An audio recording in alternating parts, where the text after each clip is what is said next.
Hello students, welcome back to our channel Tier Solutions Academy.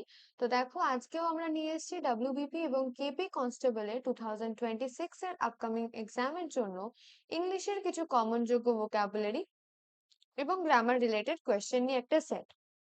তো আজকের practice set number 24। এর আগেও আমরা 23টা প্র্যাকটিস সেট আপলোড করে দিয়েছি। যারা যারা দেখোনি অবশ্যই আমাদের চ্যানেলটি ভিজিট করে দেখে নেবে। তো চলো দেখা যাক আজকে কি আছে। প্রথম প্রশ্ন বলেছে, spot the error in the following sentence. One of the boy in the class is very intelligent. তো কি বলতে চাইছে যে ক্লাসে যে ছেলেরা আছে তাদের মধ্যে একজন খুব বেশি ইন্টেলিজেন্ট, বুদ্ধিমান। ঠিক আছে। তো দেখো, ওয়ান অফ দার পরে আমরা সবসময় প্লুরাল বসাই। ঠিক আছে, ওয়ান অফ দা স্টুডেন্টস বা ওয়ান অফ দা বয়েজ, এখানে আছে শুধু বয়। তাহলে এই যে বয় যেখানে আছে এটা এরর, তাই তো? তাহলে কি হওয়া উচিত ছিল, one of the boys in the class is very intelligent. ঠিক আছে, এটা কিন্তু কখনোই one of the boy, one of the পরে কিন্তু সিঙ্গুলার আমরা বসাবো না। চলো নেক্সট ক্লাসে আমরা নেক্সট কোয়েশ্চেনে আমরা চলে যাই। কি বলেছে, fill in the blank with the appropriate preposition. He is jealous dash me. ঠিক আছে, দেখো জেলাস এর পরে আমরা কোন প্রিপোজিশন ব্যবহার করি? জেলাস এর পরে কিন্তু আমরা অফ প্রিপোজিশন ব্যবহার করি, এটাই কিন্তু কারেক্ট কলোকেশন। ঠিক আছে, জেলাস উইথটা কিন্তু হবে না, জেলাস অফ মি। ঠিক আছে, জেলাস অ্যাট জেলাস টু আমরা করব না। নেক্সট কোয়েশ্চেনে আমরা চলে যাব। কি বলেছে দেখো, fill in the blank with the correct tense. When I reached the station, the train dash left. তো দেখো, যখন কোনো একটা পাস্টের ইনসিডেন্ট, ঠিক আছে, কোনো একটা পাস্টের ইনসিডেন্ট হওয়ার পরে আরো একটা পাস্টের ইনসিডেন্ট হয়। ঠিক আছে, মানে কি বলতে চাইছে যে পরে বা আগে, যেমন when I reached the station, যখন আমি পৌঁছেছিলাম স্টেশনে, the train dash left, মানে কি ততক্ষণে ট্রেন চলে গেছিল, মানে আমার পৌঁছানোর আগে ট্রেন চলে গেছে। ঠিক আছে, তো এরকম যখন দুটো সিচুয়েশন বলে যে একটা পাস্ট সিচুয়েশন আর একটা পাস্ট সিচুয়েশনের আগে ঘটেছে, তখন কিন্তু আমরা কি ব্যবহার করি না, past perfect which is had left। হুম, দেখো অপশন বি তে হ্যাড আছে, এটাই কিন্তু কারেক্ট ইউজ। ঠিক আছে, চলো নেক্সট কোয়েশ্চেনে আমরা চলে যাব। কি বলেছে, improve the underline part of the sentence. ঠিক আছে, তো দেখো, ঠিক আছে, এই পোর্শনটা দেখো। ঠিক আছে, তো দেখো সেন্টেন্সটা ভালো করে দেখলে, তোমরা যারা আমার ক্লাস প্রতিনিয়ত পড়ো তোমরা কিন্তু জানো এখানে ভুলটা অ্যাকচুয়ালি কোথায় আছে, অথবা ইমপ্রুভমেন্টের আদৌ দরকার আছে কিনা। একদমই দরকার আছে, কারণ প্রেফারের পরে আমরা যাই বসাই না কেন, আমরা সাধারণত কিভাবে লিখি এটাকে, স্ট্রাকচার কি থাকে, প্রেফার এক্স টু ওয়াই। তো এখানে দেখো প্রেফার এক্স হচ্ছে টি, আর ওয়াই হচ্ছে গিয়ে আমাদের কফি, তাই তো? দাঁড়াও, এক্স ওয়াই। ঠিক আছে, তাহলে এখানে আমরা কোন প্রিপোজিশন ব্যবহার করব, টু কি আছে দেন, তাহলে এটা কিন্তু ভুল আছে। অপশন এ তে কারেক্ট অ্যান্সার আছে। দেখো, I prefer T to coffee. ঠিক আছে, ফ্রমও হয় না, ওভারও হয় না, আর ইমপ্রুভমেন্টের দরকার তো অবশ্যই ছিল, কারণ প্রেফারের পরে আমরা দেন বসাই না। ঠিক আছে, কি হওয়া উচিত ছিল, টু। ওকে, নেক্সট কোয়েশ্চেনে আমরা যাব। কি বলেছে, substitute with one word, study of coins and medals. ঠিক আছে, তো study of coins and medals এটাকে কি বলা হয়? দেখো চারটে অপশন আমাদের এখানে আছে, তাই তো? প্রথমেই দেখো রয়েছে, অপশন এ তে রয়েছে নিউমিসম্যাটিক্স। ঠিক আছে, নিউমিসম্যাটিক্স। তো নিউমিসম্যাটিক্স যেটা, সেটা কি মুদ্রাবিদ্যা। ঠিক আছে, মানে মুদ্রা বা মেডেলস নিয়ে যে পড়াশোনা, সেটাকে আমরা বলতে পারি নিউমিসম্যাটিক্স। ঠিক আছে, আচ্ছা, তারপরে আছে কি দেখো, অপশন বি তে ফিলাটেলি। ঠিক আছে, ফিলাটেলি আছে, প্রথমে গেল নিউমিসম্যাটিক্স আছে, ফিলাটেলি। ফিলাটেলি মানে কি, এটার মানে হচ্ছে ডাক টিকিট সংগ্রহ বিদ্যা। ঠিক আছে, মানে অনেকে হয় না ডাক টিকিট কালেক্ট করে, স্ট্যাম্প কালেক্ট করে। আচ্ছা, অ্যাস্ট্রোলজি আছে, তারপরে অ্যাস্ট্রোলজি মানে কি, জ্যোতিষ বিদ্যা, বা জ্যোতিষ শাস্ত্র। আর জেনেটিক্স আছে, জেনেটিক্স মানে কি, বংশগত বিদ্যা। ঠিক আছে, জেনেটিক্স হচ্ছে বংশগত।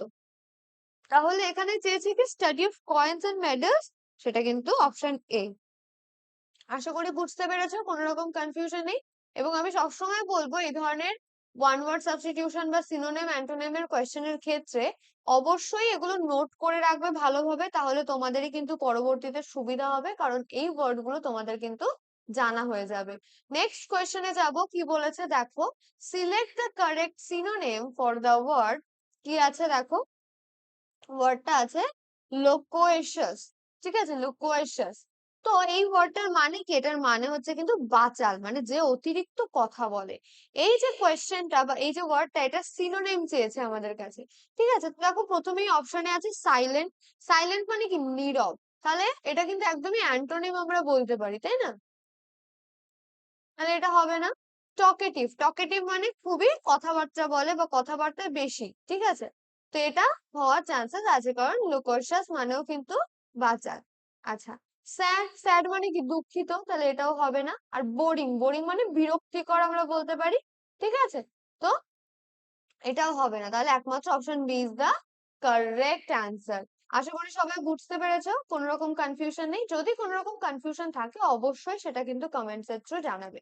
নেক্সট কোয়েশ্চেনে যাব, কি বলেছে, choose the correct meaning of the idiom to run the gauntlet gauntlet, ঠিক আছে। তো এই যে ইডিয়ামটা রয়েছে, এটার মানে কি? এটার মানে হচ্ছে তীব্র সমালোচনা বা আক্রমণের মুখোমুখি হওয়া, ঠিক আছে।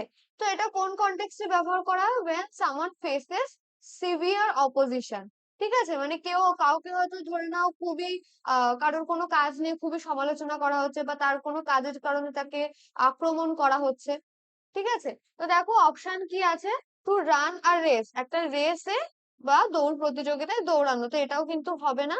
To face criticism or attack, যেটা আমি বাংলা মানে বললাম, যে তীব্র সমালোচনা, which is criticism, অর আক্রমণের মুখোমুখি হওয়া, যেটা কিনা attack, to face attack criticism. তো অপশন বি কিন্তু কারেক্ট অ্যান্সার। আর আছে টু অ্যাকসেপ্ট এ চ্যালেঞ্জ, একটা চ্যালেঞ্জ অ্যাকসেপ্ট করা, গ্রহণ করা, তো এটাও কিন্তু হবে না। হুম। আর আছে টু রিফিউজ টু ফাইট, মানে ফাইট করতে রিফিউজ করা, অর্থাৎ প্রত্যাখ্যান করা, তো এটাও কিন্তু হবে না, ঠিক আছে। তো চলো নেক্সট কোয়েশ্চেন আমরা দেখে নেব, কি বলেছে, replace the underline word with a suitable phrasal verb, ঠিক আছে। তো এখানে আছে দেখো, নেভার অ্যাবান্ডন হোপ, ঠিক আছে, কখনোই হোপকে অ্যাবান্ডন করো না, ঠিক আছে। তো সেখানে অ্যাবান্ডন যে ওয়ার্ডটা, এটার জন্য আমাদের ফ্রেজাল ভার্ব লাগবে। তো অ্যাবান্ডন মানে আমরা জানি কিন্তু অপশন বি, গিভ আপ, তাই তো, হাল ছেড়ে দেওয়া, ঠিক আছে। তো এটা কিন্তু হবে না, গিভ ইন হবে না, গিভ আওয়ে হবে না, গিভ আউট হবে না, এগুলোর আলাদা আলাদা মানে আছে। Option B, give up, is the correct answer. Next কোয়েশ্চেনে আমরা চলে যাব, কি বলেছে, select the correct antonym for the word profane, ঠিক আছে। তো প্রোফেন ওয়ার্ডটার জন্য আমাদের কারেক্ট অ্যান্টোনিম চাই, তাই তো। তাহলে প্রোফেনের মানে আগে আমাদের জানতে হবে। প্রোফেন মানে হচ্ছে কিন্তু অপবিত্র, ঠিক আছে। প্রোফেন ওয়ার্ডটার মানে হচ্ছে কিন্তু অপবিত্র, ওকে। আচ্ছা, তাহলে এখানে দেখো আর কি কি অপশন আছে আমাদের এখানে। স্যাক্রেড, স্যাক্রেড মানে কি? স্যাক্রেড মানে পবিত্র। এবার দেখো অপবিত্র অ্যান্টোনিম আমরা বলতেই পারি পবিত্র, তাই না। তারপরে আছে ওয়াইল্ড, ওয়াইল্ড মানে কি? বন্য, তাহলে এটা তো একদমই হবে না, তাই না। আর্টলেস মানে কি? সরল, আর্টলেস মানে কিন্তু সরল, ঠিক আছে, তাহলে এটাও হবে না। আর আছে কি ডার্টি, ডার্টি মানে কি? নোংরা, তাহলে এটা একদমই কি বলবো, সিনোনিম টাইপের, ঠিক আছে। যেটা নোংরা সেটাকে আমরা অপবিত্রও বলতে পারি, যাই হোক, যদিও সব ক্ষেত্রে সেটা হয় না। বাট অপশন এ তে কিন্তু কারেক্ট অ্যান্টোনিমটা রয়েছে, এবং আমরা কিন্তু অ্যান্টোনিমই চাইছি, পবিত্র, অপবিত্র, ঠিক আছে। চলো নেক্সট কোয়েশ্চেনে আমরা চলে যাব, দেখি কি বলেছে এখানে। চেয়েছে change the mode of narration, তাহলে ন্যারেশন চেঞ্জের জন্য বলেছে, তাই তো। আচ্ছা, কি আছে দেখো, বলেছে hurrah we have won, said the boys। তাহলে দেখো হুররে কখন আসে? যখন সামওয়ান এক্সক্লেমস উইথ জয়, তাই না। তাহলে আমরা কি করব, দ্য বয়েজ আমরা আগে আনবো। হুম, the boys exclaimed with joy, তারপরে that we আছে, দেখো এখানে উইটা কি হবে? উইটা হয়ে যাবে কিন্তু দে, ঠিক আছে, উই হয়ে যাবে। এই যে প্রথমে the boys আসবে, এই যে সেইড এর জায়গায় যেহেতু হুররে আছে প্লাস এক্সক্লেমেশন মার্ক আছে, তাই হবে exclaimed with joy। দেখো এখানেও আছে exclaimed with joy, okay. we have won, তাহলে কি দে, এই যে উই হয়ে যাবে কি দে, তারা, তাই না। দে হ্যাভ কি হয়ে যাবে? হ্যাড হয়ে যাবে, ঠিক আছে। আর wonই থাকবে। তাহলে the boys exclaimed with joy that they had won। তাই তো অপশন এতেই দেখো একদমই কারেক্ট সেন্টেন্সটা রয়েছে এক্সক্লেমেটরি সেন্টেন্সে। ঠিক আছে, এই যে হুররে বা অ্যালাস এগুলো ডিসাইড করে এক্সক্লেম উইথ জয় হবে না এক্সক্লেম উইথ সরো হবে। ঠিক আছে, এবং বাকিটা কিন্তু এইভাবে নর্মাল ভাবেই চেঞ্জ হয়, একটা দ্যাট বসে। ওকে, তো অপশন এ কিন্তু একদমই কারেক্ট আনসার। ঠিক আছে, আচ্ছা বাকিগুলোতে কি সমস্যা, দেখো নর্মালি সেই হুররেটা আছে, তাহলে এটা কিন্তু হবে না, দে হ্যাভ ওন করেছে, এটা কিন্তু হ্যাড হওয়ার কথা ছিল। আচ্ছা, the boys shouted that they had won, তো শাউটেড এটা হবে না। ঠিক আছে, আচ্ছা আর আছে the boys exclaim that they have won, তো দে হ্যাভ ওন আমরা করব না, দে হ্যাড ওন করব।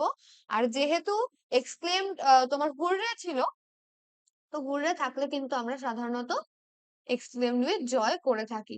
আচ্ছা নেক্সট কোয়েশ্চেনে আমরা চলে যাব, কি বলেছে, find the correctly spelled word. ঠিক আছে, কারেক্ট স্পেলিংটা আমাদের দেখতে হবে, ভেটেরিনারি। ঠিক আছে, তো আমাদের কারেক্ট স্পেলিংটা আগে দেখতে হবে। দেখো option A B C D চারটে অপশন আমাদের কাছে কিন্তু রয়েছে, এবং আসল স্পেলিংটা কি হয়, এটা স্পেলিংটা কিন্তু হয় VETERINARY। তাহলে অপশন এতে দেখো VETERINARY, ঠিক আছে অপশন এ। বাকি দেখো এখানে আর আইটা নেই, এখানে RNRE আছে, এটাও ভুল। আচ্ছা এখানেও কিন্তু এটা ভুল আছে, তাহলে option A is the correct answer, তাই তো। আচ্ছা নেক্সট কোয়েশ্চেনে আমরা চলে যাব, কি বলেছে, change the voice, let it be done. তো দেখো লেট ইট বি ডান, এটা দেখে ভাবতে পারো যে এটাকে কিভাবে চেঞ্জ করব, তো একটা জিনিস মাথায় রাখো, এটা কিন্তু প্যাসিভে আছে। ঠিক আছে, প্যাসিভে কি করে বুঝলাম, লেট ইট বি, তাই না, তো এটা কিন্তু প্যাসিভে আছে। ঠিক আছে, তো লেট দিয়ে let subject, let object be verb কখন হয়, let plus subject plus be plus verb, এই স্ট্রাকচারটা আমরা কখন মেনটেন করি, যখন আমাদের কোনো ইম্পারেটিভ সেন্টেন্স থাকে। ঠিক আছে, তাহলে লেট হিম ডু ইট কিন্তু হবে না। ঠিক আছে, ইট শুড বি ডানও হবে না, ইট ইজ ডানও হবে না, কি হবে, এটা হবে ডু ইট। তাই তো, কি হবে, আচ্ছা এক মিনিট দাঁড়াও, it should be done, let it be done, it should be done, না এটা কিন্তু হবে ডু ইট। ঠিক আছে, প্যাসিভ থেকে যখন আমরা অ্যাক্টিভে নিয়ে যাচ্ছি, ঠিক আছে, ডু ইট যখন থাকে, হ্যাঁ, ডু ইট যখন থাকে তখন সেটা আমরা কি করি, লেট ইট বি ডান। তাই তো, তাহলে অপশন এতে কিন্তু একদমই কারেক্ট অ্যান্সার রয়েছে। ঠিক আছে, the active form of let it be done is always gonna be do it. Okay, চলো নেক্সট কোয়েশ্চেনে আমরা যাব। কি বলেছে দেখো, choose the correct word to complete the sentence, I asked him that he would go. ঠিক আছে, তো দেখো ওয়েদার, ওয়েদার উইথার এগুলো আছে। ঠিক আছে, তো আমরা এখানে কি করব না, আই আস্কড হিম, তো এখানে চারটে অপশনের আমরা আগে মানে জানবো, তারপরে যেটা মোস্ট অ্যাপ্রোপ্রিয়েট সেটাই আমরা বসাবো। আচ্ছা, তো এখানে দেখো প্রথমেই রয়েছে ওয়েদার। ঠিক আছে, WEATHER। ঠিক আছে, ওয়েদার মানে আমরা কি জানি, ওয়েদার মানে আমরা কিন্তু জানি যে আবহাওয়া, তাই না, ওয়েদার মানে হচ্ছে কিন্তু আবহাওয়া। তো সেটা কি হবে এখানে, আমি তাকে জিজ্ঞাসা করলাম যে আবহাওয়া সে যাবে কিনা, না। আচ্ছা, তারপরে দেখো আছে এখানে উইদার, তাই তো, এখানে কি আছে, উইদার, WHITHER, তাই না। তো এই উইদার মানে কি, উইদার মানে যেখানে। ঠিক আছে, এই উইদার মানে কিন্তু যেখানে বা কোথায়। ঠিক আছে, উইদার। তো আই আস্কড হিম কোথায় হি উড গো। আচ্ছা যাই হোক, সে এখানে মেইনলি বলতে চাইছে কি এটা একটা কন্ডিশনাল সেন্টেন্স। ঠিক আছে,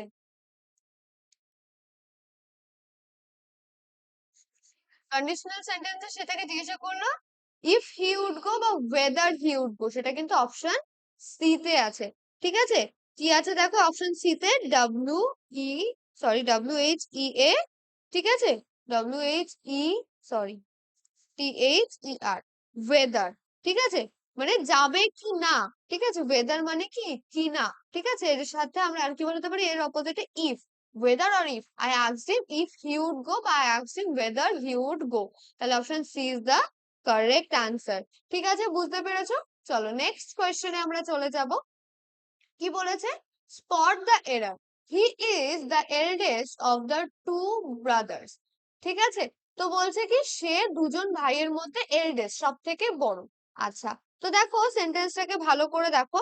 যখন আমরা বলছি he is the eldest of two brothers, তো between two we use elder not eldest. ঠিক আছে, দুজনের মধ্যে যখন হয় আমরা কিন্তু এল্ডেস্ট ব্যবহার করি না, আমরা কি করি? এল্ডার ব্যবহার করি। Hmm, he is the elder of এরকম। ঠিক আছে, তো এল্ডেস্ট কখনোই হবে না, অপশন বি তেই এররটা রয়েছে। ঠিক আছে, চলো নেক্সট কোয়েশ্চেন এবং আজকের সেশনের লাস্ট কোয়েশ্চেন আমরা দেখবো। বলেছে চুজ দ্য মিনিং, কিসের? না ইডিয়ামের। কি বলেছে? Pros and cons. তো দেখো প্রোজ এন্ড কনস আমরা খুবই বেশি ব্যবহার করি। ঠিক আছে, প্রোজ এন্ড কনস বলতে কি বোঝায়? সুবিধা ও অসুবিধা। প্রোজ মানে হচ্ছে সুবিধা, কনস মানে অসুবিধা। This idiom is use while weighing both sides of an issue। ঠিক আছে, মানে কোনো একটা বিষয়ের, ঠিক আছে, সুবিধা অসুবিধা আমরা দেখি না, পরীক্ষায় আসে, এটা সুবিধা অসুবিধা বলো, তাই না? তো সেগুলোকে আমরা ইংলিশে কি বলি? দেখো অ্যাডভান্টেজেস অ্যান্ড ডিসঅ্যাডভান্টেজেস, অপশন এতেই কিন্তু কারেক্ট অ্যান্সারটা রয়েছে, তাই তো? অ্যাডভান্টেজ ডিসঅ্যাডভান্টেজ, একদম কারেক্ট অ্যান্সার, তাই না? তো option A is the correct answer. Next আছে প্রফেশনালস এন্ড কনস, এটাও কিন্তু হবে না, প্রো ফর প্রফেশনালস হয় না। আচ্ছা, গুড এন্ড ব্যাড পিপল, এটাও না। আর ট্রুথ এন্ড লাইস এটাও কিন্তু না। ঠিক আছে, চলো নেক্সট কোয়েশ্চেন নেই আর। ঠিক আছে, তো আজকের কোয়েশ্চেন এখানেই শেষ হলো। This was it for today's class. Okay, তো যারা যারা চ্যানেলে নতুন আছো অবশ্যই সাবস্ক্রাইব করে দেবে, পাশে থাকা বেল আইকনটি প্রেস করে দেবে, ভিডিওটি একটি লাইক করে কমেন্টে জানাবে কতগুলো প্রশ্নের নিজে থেকে উত্তর করতে পেরেছো এবং কোনো জায়গায় কোনো অসুবিধা আছে কিনা। এবং ভালো লাগলে অবশ্যই নিজের ফ্রেন্ডস এন্ড ফ্যামিলির সাথে শেয়ার করে দেবে এবং তাদেরকে দেখার সুযোগ করে দেবে। দেখা হচ্ছে নেক্সট ক্লাসে, ততক্ষণের জন্য বাই।